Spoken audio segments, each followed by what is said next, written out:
ഇതാണ് ശാസ്താംകോട്ട അയ്യപ്പ ക്ഷേത്രം എന്ന് പറയുന്നത്. സ്ത്രീകളുടെ ശബരിമല എന്ന പേരിൽ അറിയപ്പെടുന്ന ശാസ്താംകോട്ട അയ്യപ്പ ക്ഷേത്രം ഇതാണ്.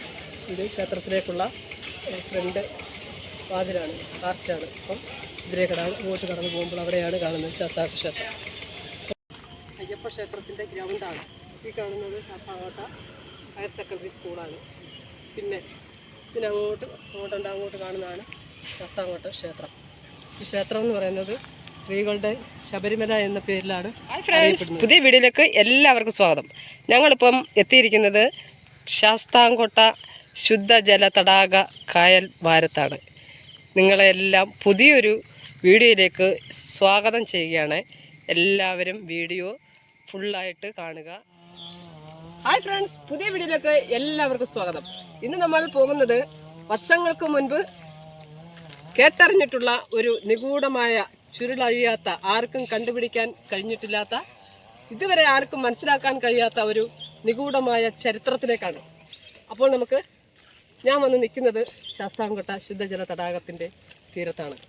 നിങ്ങളെല്ലാവർക്കും അറിയാമായിരിക്കും, കേരളത്തിലെ ഏറ്റവും മനോഹരമായ ശുദ്ധജല തടാകം എന്ന് പറയുന്നത് കൊല്ലം ജില്ലയിൽ നിന്നും 29 കിലോമീറ്റർ അകലെയായി സ്ഥിതി ചെയ്യുന്ന ശാസ്താംകോട്ട ശുദ്ധജല തടാകം എന്നറിയപ്പെടുന്ന സ്ഥലത്താണ്. അതിമനോഹരമായ കാഴ്ചകളാണ് ഇവിടെ കാണാൻ കഴിയുന്നത്. നമുക്ക് ഇവിടുത്തെ പ്രത്യേകത എന്ന് പറയുന്നത് നമ്മുടെ സ്ത്രീകളുടെ അയ്യപ്പ ക്ഷേത്രം എന്നറിയപ്പെടുന്ന ശാസ്താംകോട്ട ശ്രീ ധർമ്മശാസ്ത്ര ക്ഷേത്ര പരിസരമാണിത്. അതേപോലെ നമ്മുടെ പൂർവികന്മാരുടെ വെച്ചാൽ പിൻഗാമികൾ എന്നറിയപ്പെടുന്ന കുരങ്ങുകളുടെ വാസസ്ഥലം എന്നറിയപ്പെടുന്നത് ശാസ്താംകോട്ടയാണ്. അവരൊക്കെ കാണാൻ വേണമെങ്കിൽ സായിപ്പന്മാരും അന്യദേശത്തു നിന്നെല്ലാം സായിപ്പന്മാരിവിടെ ശരിക്കും പണ്ട് പുരാതന കാലം മുതലേ വന്ന് പോയിട്ടുള്ള സ്ഥലമാണ്. പിന്നെ ഇവിടുത്തെ പ്രത്യേകത എന്ന് പറയുന്നത് ദേവസ്വം ബോർഡ് കോളേജ് സ്ഥിതി ചെയ്യുന്ന സ്ഥലമാണ്. പിന്നെ അതുപോലെ തന്നെ ഒരുപാട് വിദേശ സഞ്ചാരികൾ വന്ന് ഇവിടെ ആസ്വദിക്കാനും കാഴ്ചകൾ കാണാനും വന്ന് എല്ലാ വർഷങ്ങളിലും ദിവസേന വന്നു ചേരുന്ന ഒരു സ്ഥലമാണ് ശുദ്ധജല തടാകം എന്ന് പറയുന്നത്. ഇവിടുത്തെ കാഴ്ചകൾ എന്ന് പറയുന്നത് അതിമനോഹരമാണ്. അതിമനോഹരം എന്ന് വെച്ചാൽ നിങ്ങൾ ഇതൊക്കെ ഒന്ന് കണ്ടു നോക്ക്.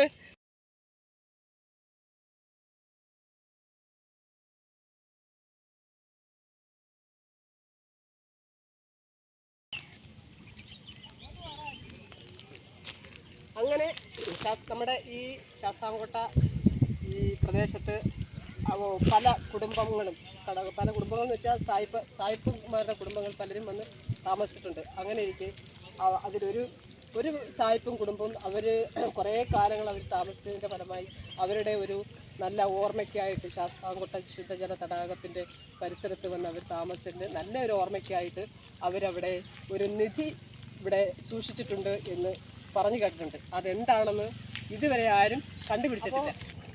അങ്ങനെ ആ നിധി ഇവിടെ അവരുടെ ഓർമ്മയ്ക്കായിട്ട് സൂക്ഷിച്ച് വെച്ചിട്ടുണ്ട് എന്നാണ് കേട്ടറിഞ്ഞിട്ടുള്ളത്. പണ്ട് കാലം മുതൽക്കേ കേട്ടറിഞ്ഞിട്ടുള്ളത്. എൻ്റെ ചെറുപ്പം മുതലൊക്കെ അമ്മയച്ഛനൊക്കെ പറഞ്ഞു കേട്ടിട്ടുണ്ട്. അങ്ങനെ അവർ താമസിക്കുന്ന ആ കൊട്ടാരം ഇപ്പോഴും ഇവിടെ ഉണ്ട്. അത് കുറച്ച് ദൂരെയായിട്ടാണ്. ഈ ഒരു സമയത്ത് ഞാൻ പോകുമ്പോൾ അവിടെ നിന്നൊരു വീഡിയോ ചെയ്യാം. അപ്പോഴങ്ങനെ അവരുടെ ഓർമ്മയ്ക്കായിട്ട് ഇവിടെ ഒരു നിധി അവർ സൂക്ഷിച്ചിട്ടുണ്ട് എന്നാണ് അവർ പറഞ്ഞ് ഓർമ്മിപ്പിച്ചിട്ട് പോയിട്ടുള്ളത്. പക്ഷേ അത് എൻ്റെ ചെറുപ്പം മുതലേ അച്ഛനും അമ്മയൊക്കെ അതുപോലെ പറഞ്ഞു കേട്ടിട്ടുണ്ട്. അങ്ങനെ ഇവർ വന്ന് താമസിച്ചെന്നും അവർ ആ കൊട്ടാരത്തിലായിരുന്നു എന്നും അവരുടെ ഓർമ്മയ്ക്ക് വേണ്ടി അവരത് ഇവിടെ നിക്ഷേപിച്ചിട്ടുണ്ട് എന്ന്. പക്ഷേ ഇന്നേ വരെ ആർക്കും അത് കണ്ടുപിടിക്കാൻ കഴിഞ്ഞിട്ടില്ല എന്താണ് എന്നുള്ളത്. പക്ഷേ ഞങ്ങൾ കോളേജിൽ പഠിക്കുന്ന സമയത്തൊക്കെ ഞങ്ങൾ കൂട്ടുകാരുമായിട്ടൊക്കെ ഇവിടെയൊക്കെ വരുമ്പം ഞങ്ങൾ വള്ളത്തെ കയറി അക്കരെ പോയിട്ടുണ്ട്. ഫ്രണ്ട്സൊക്കെ ആയിട്ട് അക്കരെ പോയിട്ടുണ്ട്. ഫ്രണ്ട്സ് എന്ന് പറയുന്നത് ലേഡീസ് ഫ്രണ്ടാണ്, അല്ലാതെ വേറെ ആരുമില്ല. അപ്പം ഞങ്ങൾ നല്ല ആഘോഷിച്ച് ഞങ്ങൾ അപ്പുറത്തൊക്കെ പോയിട്ടുണ്ട്. അപ്പോഴും ഞങ്ങളിവിടെ എല്ലാം തിരഞ്ഞിട്ടുണ്ട്. അതെന്തായിരിക്കും, എവിടെയായിരിക്കും എന്നൊക്കെ ഞങ്ങൾ എല്ലാവരും പല പ്രാവശ്യവും തിരക്കിയിട്ടുമുണ്ട്, അന്വേഷിച്ച് ഇറങ്ങിയിട്ടുമുണ്ട്, അതിനെക്കുറിച്ച് ചിന്തിച്ചിട്ടുണ്ട്. പക്ഷേ ഇന്നേ വരെ ഒരു മനുഷ്യർക്കും അതിനെക്കുറിച്ച് കണ്ടുപിടിക്കാനോ അതെന്തായിരിക്കും എന്നുള്ള ഒരു എത്ര ആലോചിച്ചിട്ടും അവർക്ക് ആർക്കും ഇന്നേ വരെ മനസ്സിലാക്കാൻ കഴിഞ്ഞിട്ടുമില്ല, കണ്ടുപിടിക്കാൻ കഴിഞ്ഞിട്ടുമില്ല. അങ്ങനെയാണ് ഇവിടുത്തെ സാഹചര്യങ്ങൾ. ഓക്കെ, ഞാൻ പോയാലോ? ഞാൻ കുഴഞ്ഞു ഇവിടെ എല്ലാം നോക്കിയിട്ട് കുഴഞ്ഞു പറ്റുന്നില്ല. എവിടെയാണെന്ന് ആർക്കറിയാം. പറഞ്ഞതിന് സത്യമാണ്, അതുകൊണ്ടായിരിക്കാം ആർക്കും ഇതുവരെ കണ്ടുപിടിക്കാൻ പറ്റാതായി പോയത്. ഈ വെള്ളം കിട്ടിയിരുന്നെങ്കിൽ ഇഷ്ടംപോലെ വെള്ളം കിടക്കുന്നു. മുങ്ങി ഇച്ചിരി വെള്ളം കുടിച്ചാലോ? കായലല്ലേ, ശുദ്ധജല തടാകമല്ലേ, നമുക്കൊന്ന് മുങ്ങി കുറച്ച് വെള്ളം കോരി കുടിച്ചാലോ? വെള്ളത്തിലൊക്കെ ഒന്ന് കയറിയിട്ട് ഒന്ന് റെസ്റ്റ് എടുത്തിട്ടൊക്കെ അങ്ങ് പോകാം. എന്നാ ഇനി നടക്കാം. വീട്ടിൽ പോവാന്ന്. ഓ വയ്യ, കുഴഞ്ഞു. അതുകൊണ്ടായിരിക്കും ഇത്രയും വർഷങ്ങളായിട്ട് പോലും ആർക്കും ഇത് കണ്ടുപിടിക്കാൻ പറ്റാതായിപ്പോയത്. എവിടാന്നൊന്നും അറിയത്തില്ലല്ലോ, അവർക്ക് മാത്രമായിരിക്കും ഇത് അറിയാവുന്നത്. അവരുടെ നല്ല നല്ല ഓർമ്മകൾക്ക് വേണ്ടി അവർ സൂക്ഷിച്ച് വെച്ചിരിക്കുകയായിരിക്കും. എവിടാന്നാ ദൈവമേ. പോവല്ലേ, വണ്ടിയൊക്കെ കിടക്കുന്നു. ആരുടെ വണ്ടിയാണോ എന്ത്. അതുകൊണ്ട് ആളൊക്കെ വന്ന് വർഷങ്ങളായിട്ട് പോലും ആർക്കും അത് കണ്ടുപിടിക്കാൻ പറ്റാതായിപ്പോയല്ലേ. ഇനി പോവല്ലേ, എന്താ ചെയ്യുന്നത്? നിന്നിട്ട് കാര്യമില്ല, കിട്ടത്തില്ല. പോവാം, നമുക്ക് വീട്ടിൽ പോവാം.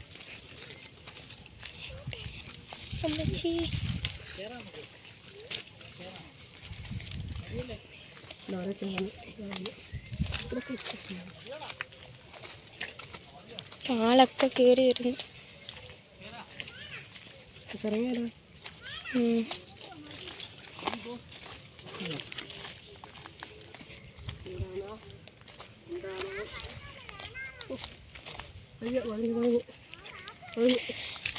കഴിഞ്ഞ് ഞാനും കുഴഞ്ഞ്. ഇതൊക്കെ എന്തുവാ?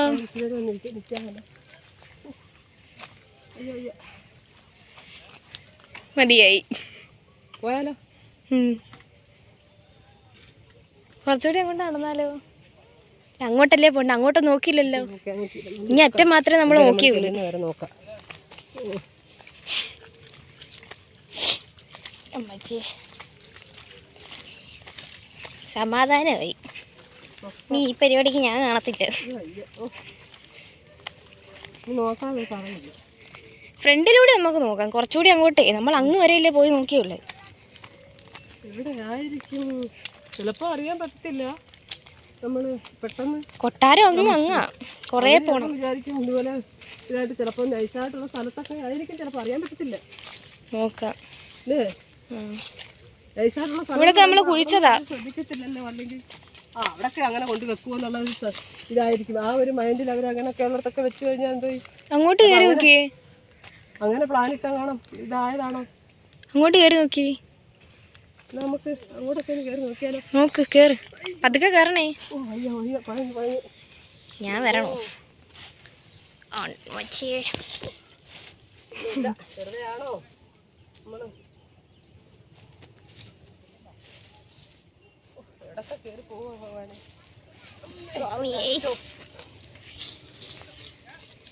വീടല്ലേ ആൾക്കാർ പോകുന്നു. എന്തായാലും ഞാനിത് കണ്ടുപിടിച്ചിട്ടേ ഇനി ഒരു തിരിച്ചുപോക്കുള്ളൂ. ഈശ്വരാ, എന്നാ ഞാൻ പോയി. കുഞ്ഞി ഇവിടെ നിന്നു. ഞാനിനി എൻ്റെ ഒരു മടങ്ങിപ്പോക്കെന്ന് പറയുന്നത് സായിപ്പന്മാരുടെ ഓർമ്മയ്ക്ക് വേണ്ടി ഇവിടെ സൂക്ഷിച്ചിട്ടുള്ള അത് കണ്ടുപിടിച്ചിട്ടുള്ള കാര്യമേ.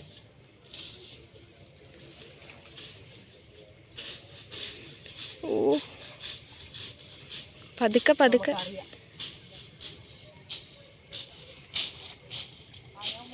കുഴിച്ചു നോക്കിയേ.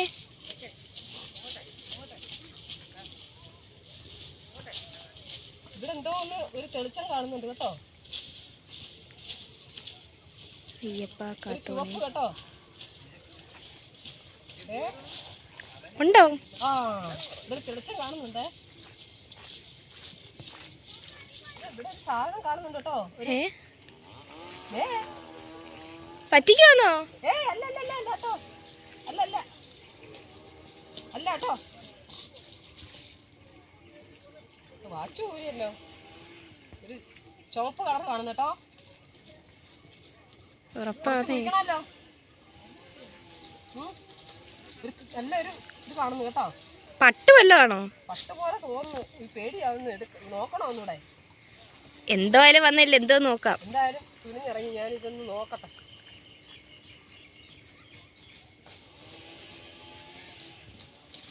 ആ, അനങ്ങുന്നുണ്ട് കേട്ടോ. ആ, കമ്പ് തട്ടി അനങ്ങുന്നുണ്ട് കേട്ടോ. കുരുങ്ങുന്നുണ്ട് തുണി പോലെ കേട്ടോ. കമ്പിലൊക്കെ എടുത്തതെന്ന് ഇത് വയ്യ. ആ,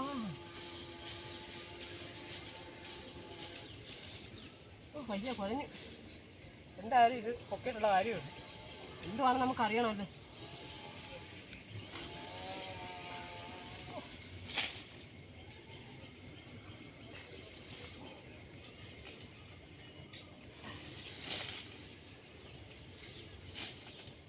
കൈ കുഴഞ്ഞു. ഓ ആ എന്തോ ഒന്ന് കൈ കുരുങ്ങി കേട്ടോ. കിട്ടിയിട്ടുണ്ട് കേട്ടോ. ഭയങ്കര പാടാണ് വരാൻ കേട്ടോ. ഞാൻ വരണോ? ഓ വേണ്ട വേണ്ട, അവിടെ നിന്ന് വീഴും.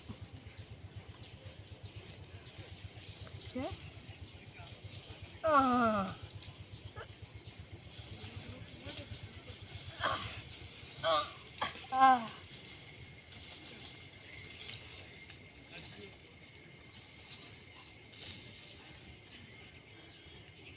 എന്തുവാന്ന് അറിയാൻ വയ്യ കേട്ടോ. ഇതിനാണോ?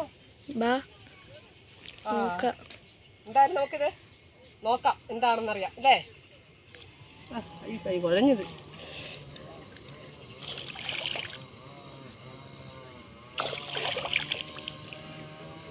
എല്ലാം മണ്ണായി. എപ്പോൾ തുടങ്ങിയ പരിപാടിയാ? എന്തുവാന്ന് നമുക്കൊന്നറിയാം.